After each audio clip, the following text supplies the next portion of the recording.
Hello दोस्तों, नमस्कार। स्वागत है आपका हमारे यूट्यूब चैनल सम्राट एजुकेशन में। दोस्तों, जैसा कि आप लोगों को पता ही होगा कि IBPS एएफओ की वैकेंसी जो है वह आ चुकी है। तो उसके बारे में हम लोग आज थोड़ा जानकारी लेंगे। हम लोग देखेंगे टोटल पोस्ट कितना आया है और फीस कितनी है, टाइम क्या है, कौन कौन सा सब्जेक्ट है, ठीक है, इसकी सैलरी कितनी है, सब कुछ जानकारी लेंगे आज की इस वीडियो में। आप लोग वीडियो में बने रहिएगा और पूरा वीडियो देखिएगा। और कोई भी इन्फॉर्मेशन चाहिए इससे रिलेटेड तो आप लोग डिस्क्रिप्शन में व्हाट्सएप ग्रुप का लिंक, व्हाट्सएप नंबर दिया गया है, मैसेज करके आप पूछ सकते हैं। तो चलिए देखते हैं सबसे पहले कितनी पोस्ट है और किस किस में कितनी कितनी पोस्ट आई है, तो देखते हैं।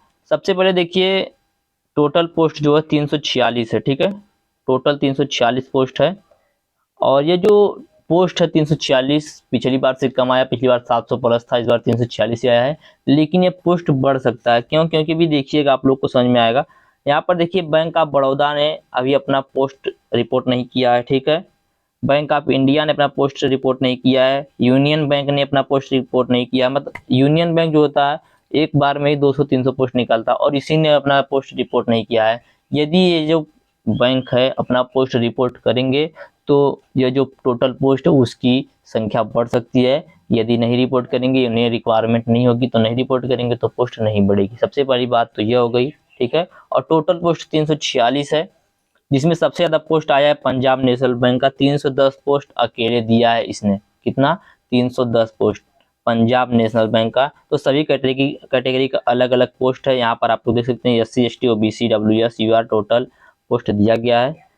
तो चलिए देखते हैं किसमें कितना कितना पोस्ट है। तो देखिए, पंजाब नेशनल बैंक उसमें SC का 46 पोस्ट, ST का 23 पोस्ट, OBC का 83, EWS का 31 और UR का मतलब जनरल वालों को 127 पोस्ट दिया गया है। टोटल 310 पोस्ट आया किसका? पंजाब नेशनल बैंक का, ठीक है। यूनियन बैंक ने पोस्ट नहीं दिया, मतलब टोटल पोस्ट मिलाकर 346, इतना ही ध्यान रखिएगा। आगे देखते हैं इसके बारे में, इसकी फीस कितनी है। तो देखिए, SC ST के लिए इसकी जो फीस है वह है 175 रुपये, और OBC जनरल EWS अन्य लोगों के लिए इसकी फीस है 850 रुपये, 850 रुपये, ठीक है। इसमें जो GST वह इंक्लूड रहेगा, ठीक है। तो फीस होगी कितनी? 175 रुपये SC ST की, जनरल वालों की, EWS वालों की, OBC वालों की 850 रुपये। अब इसमें देखेंगे एग्जाम पैटर्न, थोड़ा सा इसका देखेंगे। तो देखिए, एग्जाम जो है वह पहले हुआ प्री, उसके बाद होगा मेंस, उसके बाद होगा इंटरव्यू, ठीक है। प्री मेंस इंटरव्यू, 3 स्टेप में इसका एग्जाम होता है, प्री मेंस और इंटरव्यू। प्री जो इसमें 3 सब्जेक्ट से क्वेश्चन पूछा जाता है, इंग्लिश से, रीजनिंग से, क्वांट से, ठीक है। इंग्लिश जो होता है इसमें 50 क्वेश्चन आते हैं, और एक क्वेश्चन जो होता है वो आधे नंबर का होता है, और टोटल 25 नंबर का इंग्लिश आता है, ठीक है। रीजनिंग जो होता है ये भी 50 क्वेश्चन आता है, और एक क्वेश्चन 1 नंबर का होता है, 50 नंबर का रीजनिंग आता है।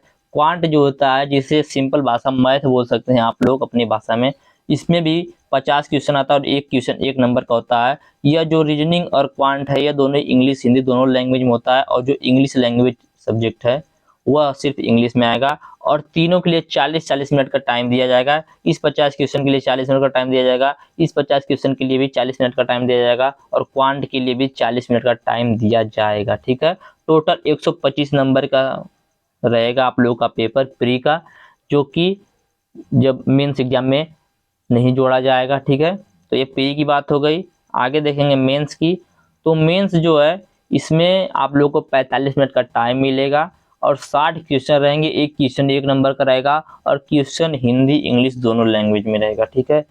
तो यह भी आप लोग को पता होना चाहिए। आगे देखेंगे इसमें प्रमोशन कैसे होता है और कब कब कब क्या बना था। तो इस समय जो वैकेंसी आई है वह AFO स्केल 1 की आई है, ठीक है।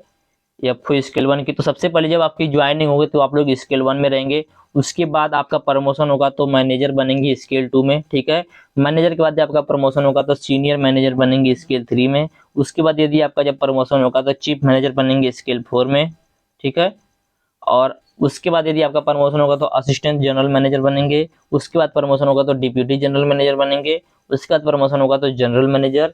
उसके बाद एग्जीक्यूटिव डायरेक्टर बनेंगे। उसके बाद आपका प्रमोशन होगा तो चेयरमैन एंड मैनेजिंग डायरेक्टर बनेंगे। तो आपने देखा स्केल 1 से आप लोग चेयरमैन और मैनेजिंग डायरेक्टर तक पहुंच जाएंगे प्रमोशन होगा तो। ये तो बात होगी प्रमोशन होगा तो बनेंगे। अब देखेंगे सैलरी स्लिप, ठीक है। तो ये जो सैलरी स्लिप है 2024 की है, याद रखिएगा, 2025 की नहीं। 2025 की तो अभी आई नहीं है, 2025 की आएगी तो उसको भी बता देंगे। भी 2024 की है। तो 2024 में जो IBPS FO ऑफिसर स्केल 1 की सैलरी थी वो आती 36,400 रुपये। IBPS FO ऑफिसर स्केल 2 की सैलरी 48,800 रुपये।